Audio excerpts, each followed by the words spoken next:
मैं उमेश पांडे एक बार फिर से आप सभी लोगों का अपने यूट्यूब चैनल जिसका नाम है यूबियंस क्लासेस में स्वागत करता हूं। आज के इस वीडियो में क्लास 7th एनसीईआरटी साइंस के चैप्टर 8 जिसका नाम है विंड स्टॉर्म्स एंड साइक्लोन्स के बारे में एक्सप्लेनेशन एक्सरसाइज बताई गई हैं। उम्मीद करता हूं आप लोग एक्सरसाइजेस को अच्छे से समझोगे, लाइक करोगे, वीडियो शेयर करोगे और कमेंट करोगे। अगर चैनल सब्सक्राइब नहीं किया होगा तो इसे सब्सक्राइब कर लोगे और लेटेस्ट वीडियो पाने के लिए बेल आइकन प्रेस करना बिल्कुल नहीं भूलोगे। धन्यवाद। हेलो स्टूडेंट, वीडियो स्टार्ट करते हैं। चैप्टर 8 जिसका नाम है विंड्स स्टॉर्म्स एंड साइक्लोन्स। अर्थात जो विंड शब्द है वो बेसिकली नॉर्मल जो हवाएं चलती हैं उनको बोलते हैं। स्टॉर्म्स जैसे आंधी चलने लगती है तो आंधियों के लिए हम लोग स्टॉर्म शब्द का यूज़ करते हैं। और वही आंधी अगर और तेज़ चलने लगे, और तेज़ वायु चलने लगे, तूफान जिसको हम लोग बोलते हैं, तो उसको बेसिकली साइक्लोन्स के नाम से हम लोग जानते हैं। तो आज जो एक्सरसाइजेस है वो इसी चैप्टर से रिलेटेड है। तो जो बेसिक से क्वेश्चन स्टार्ट है क्वेश्चन नंबर 1 से। फिल इन द ब्लैंक्स या फिर fill in the missing word in the blanks spaces in the following statement. आप लोगों को सिंपल क्या करना है, जो भी मिसिंग वर्ड्स हैं यहाँ पर आपने देखा ये मिसिंग वर्ड है, ये मिसिंग वर्ड है, ये दीज आर मिसिंग वर्ड। आप लोगों को फिल इन द ब्लैंक्स करना है, इसी स्पेसेस में कुछ शब्द भरने हैं। तो क्या शब्द भरने हैं इसको देख लेते हैं। फर्स्ट वाले क्वेश्चंस में ए पार्ट में क्या पूछा गया, जो विंड्स होती हैं नॉर्मली जो हवाएं होती हैं उसे इज नॉर्मली हम लोग क्या कहते हैं, मूविंग एयर। मूव का मतलब एक स्थान से दूसरे स्थान तक जाने वाली जो हवाएं होती हैं, नॉर्मली जो चलती हैं हवाएं, उसे हम लोग विंड बोलते हैं। विंड नाम से जो है प्रोनाउंसिएट करते हैं। सेकेंड क्वेश्चन कह रहा है winds are generated due to dash heating on the earth.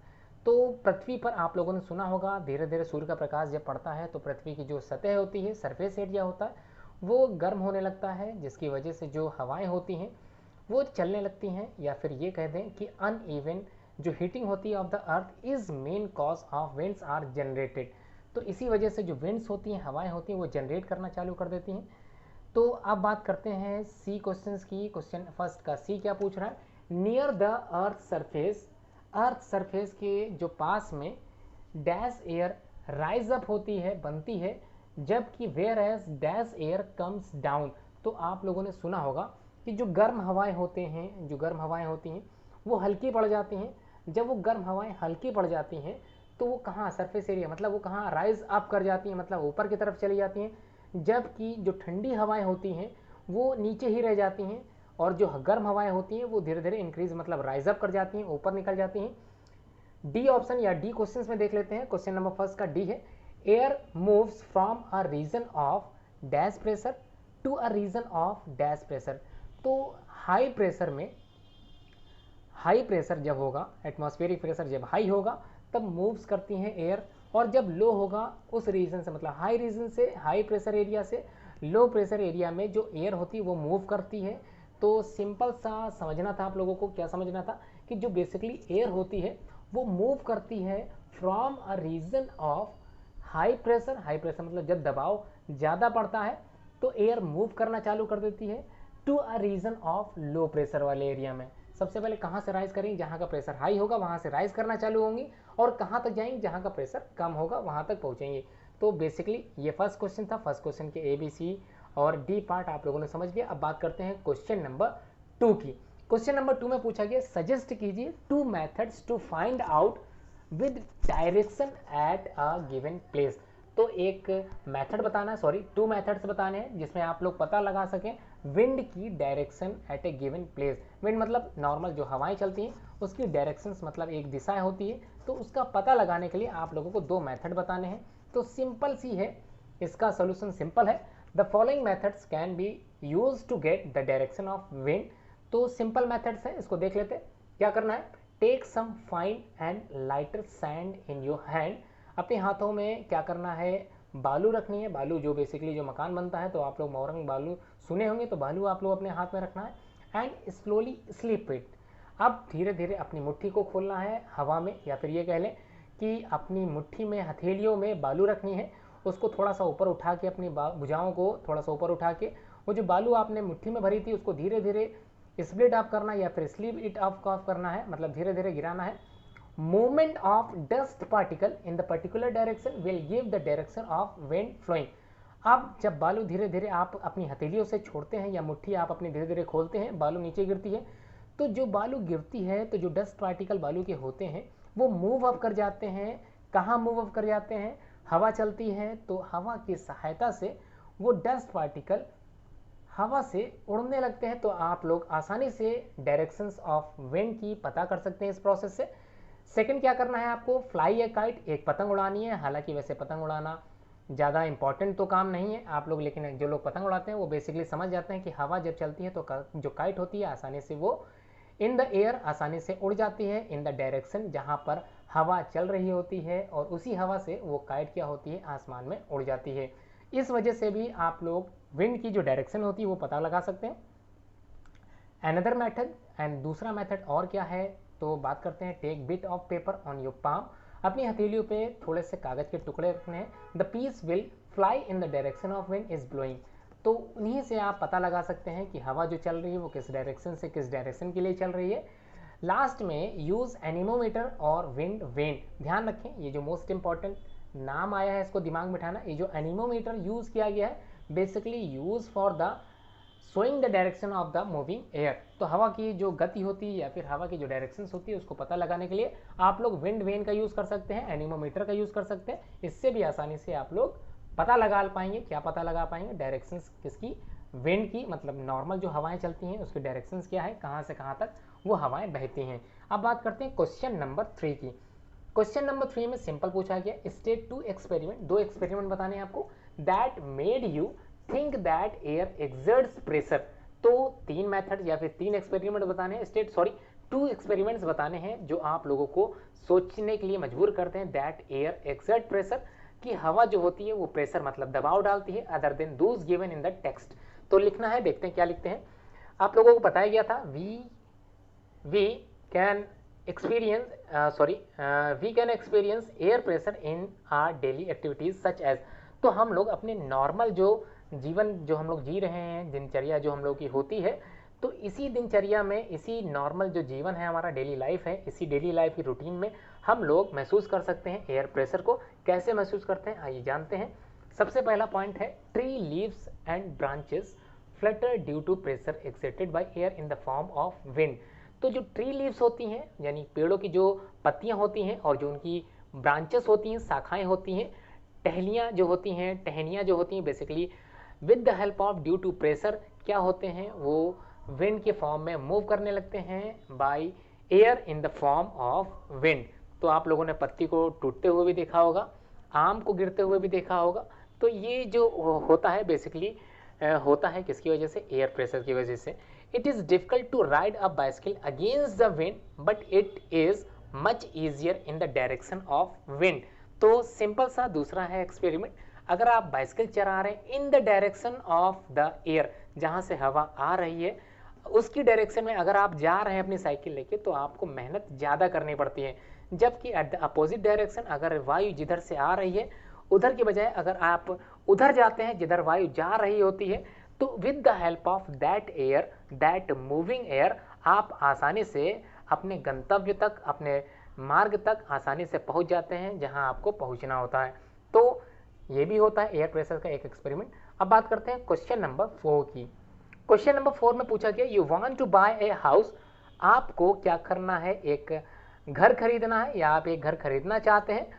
Would you like to buy a house having windows, ऐसा घर खरीदते हैं जहां पर एक विंडो हो बट नो वेंटिलेटर, लेकिन कोई भी वेंटिलेटर ना हो। Explain your answer. Ventilator basically जो होता है वो जो हमारे घर के अंदर जो गर्म हवाएं या फिर ये कह लें जो हमारे रूम के अंदर जो प्रदूषित वायु होती है उसको बाहर निकालने के लिए मदद करते हैं वेंटिलेटर्स वगैरह।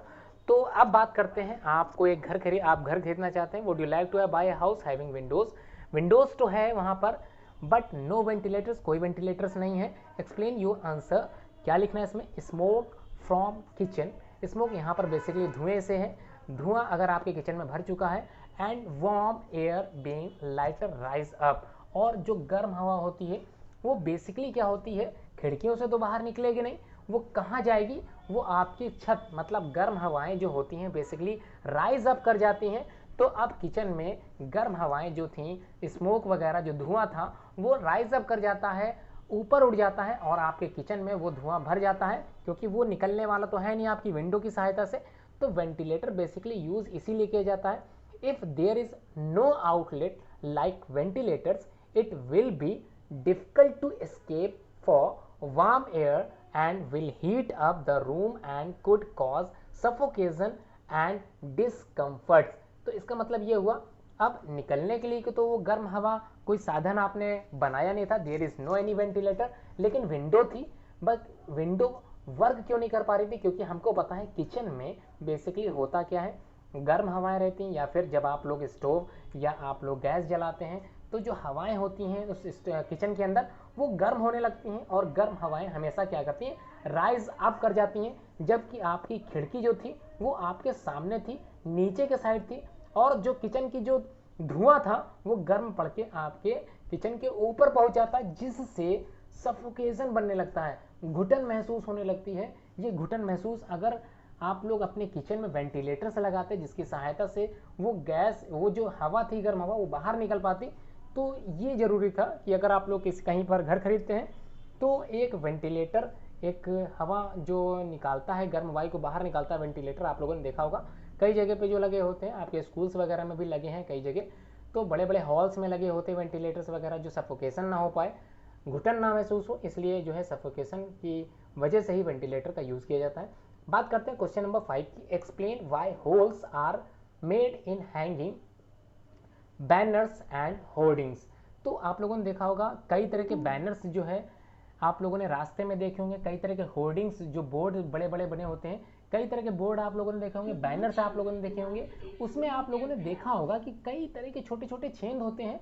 ये बनाए क्यों जाते हैं, इसका रीज़न क्या है? तो सिंपल सा रीज़न है इसका, आप लोगों को पता है कि जो वायु होती है वो हर एक चीज़ पर अपना दबाव डालती है, प्रेशर डालती है। अब ये प्रेशर, हवा चलती है तो आप पर भी उसका असर पड़ता है। कभी कभी आपने महसूस भी किया होगा, जब नॉर्मल आंधी या आंधी कह लें या फिर हवा कह लेते हैं तेज़ चलती है तो आप पर इसका असर पड़ता है। तो फिलहाल तो यहाँ बात हो रही है जो हैंगिंग्स होते हैं, बैनर्स होते हैं, लटकने हुए वाले जो बैनर्स होते हैं, प्लास्टिक के बैनर्स होते हैं जो रोड पे चलते हैं, आप लोगों ने कई जगह देखा होगा, या फिर मार्केट वगैरह में जाते समय आप लोगों ने होर्डिंग्स वगैरह देखी होंगी, गली के बाहर होर्डिंग्स लगे देखी होंगी, उसमें आप लोगों ने ध्यान से देखा होगा तो कई छोटे छोटे छेद होते हैं या फिर कहीं बड़े बड़े होल्स भी होते हैं बड़े बड़े बोर्डिंग्स में। तो ऐसा क्यों होता है, कारण क्या है? तो हमको पता है एयर एक्सर्ट प्रेशर, वायु जो होती है वो प्रेशर दबाव डालती है हर एक चीज पर, इन ऑल डायरेक्शंस, मतलब सभी दिशाओं से दबाव डालती है। If banners and hoarding do not have holes, अगर होल्स छेद न किए जाए तो प्रेशर एक्सर्टेड बाय विंड में टीयर देम ऑफ, मतलब हवा जो होगी वो उस पर प्रेशर डालेगी बोर्डिंग्स पर, और जो हैंगिंग बैनर्स थे उस पर प्रेशर डालेगी, और विद द प्रेशर वो जो बैनर होगा वो टीयर ऑफ कर जाएगा, फट जाएगा, इसका कोई भी लाभ नहीं मिलेगा हमको। हमने बैनर टांगा, अगले दिन वो फट गया, इस वजह से वो हमारा कई दिनों तक बैनर चल सके इसलिए क्या करते हैं, छेद कर देते हैं उसमें बड़े बड़े। इस वजह से उन छेद से जो हवा आती है वो पास अवे कर जाती है, मतलब उस छेद से हवा जो होती है वो बाहर निकल जाती है, हमारा बैनर जो होता है वो बचा रह जाता है। सिंपल सी चीज थी, आप लोग समझ गए होंगे। अब बात करते हैं थोड़ा सा रिमेनिंग आंसर इसमें, holes let the air pass through and reduce the air pressure on banners and hoarding.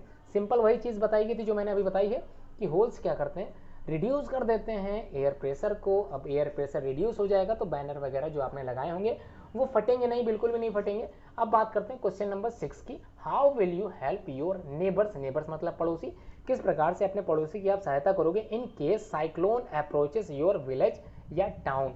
In case of at the time of cyclone, cyclones मतलब तूफान अगर आपकी तरफ या आपके घर की तरफ अगर बढ़ रहा है, आपके शहर में आ रहा है, तो किस प्रकार से अपने नेबर या पड़ोसी की आप हेल्प करेंगे। तो देख लेते हैं किस प्रकार से हेल्प करेंगे आप लोग। On approaching of the cyclone we should do the following, अगर ऐसी घटनाएं होने वाली हैं या आपको ऐसा लग रहा है कि cyclones are near to you, आपके नजदीक आ रहा है, help our neighbours and friend in shifting their important household goods, आप सहायता करोगे अपने नेबर्स की, अपने दोस्तों की, कि वो इंपॉर्टेंट जो साधन उनके घर में मौजूद है, हाउस होल्ड के घरेलू जो सामान है जिनको वो आसानी से अपने पास रख सकता है, गुड्स मतलब ऐसे सामान जो आसानी से रखे जा सके, उसको हेल्प कराएंगे कि आप उसको उस तक पहुंचाने के लिए। व्हीकल्स टू सेफर प्लेसेस मतलब जो व्हीकल्स आप लोग जिससे एक जगह से दूसरी जगह तक आसानी से पहुंच जाएं, उसका यूज़ करने के लिए आप लोग हेल्प करोगे, कम्युनिकेट करोगे with the government agencies like police. अगर आपको ऐसा लग रहा है कि आपके नज़दीक आप लोग समस्या में आ गए हैं, कई तरह के साइक्लोन्स या फिर साइक्लोन्स आपके नज़दीक हैं, तो आप लोग बेसिकली हेल्प लोगे किससे, गवर्नमेंट एजेंसीज से, लाइक पुलिस हो गया, फायर हो गया ब्रिगेड, मेडिकल सेंटर्स हो गए and other emergency services point as per requirement. मतलब जिस प्रकार की आपकी रिक्वायरमेंट होगी उस प्रकार से आप लोग इनको कांटेक्ट करोगे, गवर्नमेंट एजेंसीज को कांटेक्ट करो कि मैं समस्या में हूँ, मेरी हेल्प करो। थर्ड पॉइंट में है we should store water for safe drinking safe drinking का मतलब हम लोग क्या करेंगे, वाटर को स्टोर कर लेंगे। अगर ऐसा लगता है कि साइक्लोन्स वगैरह आ रहे हैं, लाइट वगैरह नहीं रहेगी हमारे पास पीने युक्त साधन होना चाहिए पानी का, तो ये सेफ जो ड्रिंकिंग के लिए हम लोग बेसिकली स्टोर करेंगे पानी। उसके बाद लास्ट पॉइंट है we should avoid driving roads nearby flood hit areas. ऐसे रास्ते पे नहीं जाएंगे जहां पर बाढ़ आने की आशंका हो सकती है। बेसिकली जो साइक्लोन्स वगैरह तूफान वगैरह आते हैं तो इससे क्या होता है, जो नदी होती हैं, बड़ी बड़ी जो महासागर हैं, समुद्र हैं, तो इनके जो किनारे झरने होते हैं, जो लहरें होती हैं वो काफ़ी किनारे तक आ जाती हैं और उनसे सटे जो इलाके होते हैं या फिर उनसे सटे जो मकान बने होते हैं वो दिक्कत हो जाती है, उनकी समस्याएं आ जाती हैं। कई मकान के अंदर पानी चला जाता है जिसकी वजह से वो मकान में रहने वाले लोग बाहर नहीं आ पाते हैं। तो आप लोगों को ध्यान रखना है, बिल्कुल ऐसे रास्ते पर नहीं आना है जहाँ पर पानी आने की या फिर बाढ़ आने की समस्या हो सकती है, उससे दूर रहना है।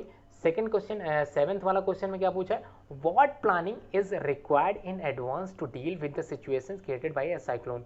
तो कौन कौन सी प्लानिंग बनाएंगे आप लोग किस चीज़ की, to deal with the situation created by a cyclone. अगर कोई साइक्लोन आ रहा है आपके करीब तो किस तरह की प्लानिंग आपके दिमाग में चलेगी। सबसे पहले सेल्फ हेल्प मतलब सबसे पहले आप अपनी खुद की सुरक्षा करेंगे, खुद की सहायता करेंगे, इज द बेस्ट हेल्प। अपनी खुद की सहायता करना है सबसे अच्छी सहायता मानी जाती है कि आप अपने आप को प्रोटेक्ट कर सको, फिर दूसरों को प्रोटेक्ट करना आपकी जिम्मेदारी बनती है। Therefore it is better to plan in advance. आप लोगों को पहले से ही एडवांस में ही तैयारी कर लेनी है किस चीज़ की, साइक्लोन से अपने आप को प्रोटेक्ट करने की। And be ready with defence against any approaching cyclone. अब आपको डिफेंस करना है, क्या करना, अपनी सुरक्षा करनी है किस चीज़ से, साइक्लोन से। Planning required in advance to deal with the cyclone hit situations. कौन कौन सी सिचुएशंस हैं जिनकी वजह से आप लोगों को कुछ एडवांस फीचर्स या एडवांस जो फैसिलिटीज़ होती हैं उनको अपने पास रखना है, कौन कौन सी देखते हैं। Keep an emergency kit at home. अपने घरों में इमरजेंसी किट जरूर रखें जो समय पर आपकी सहायता कर सके।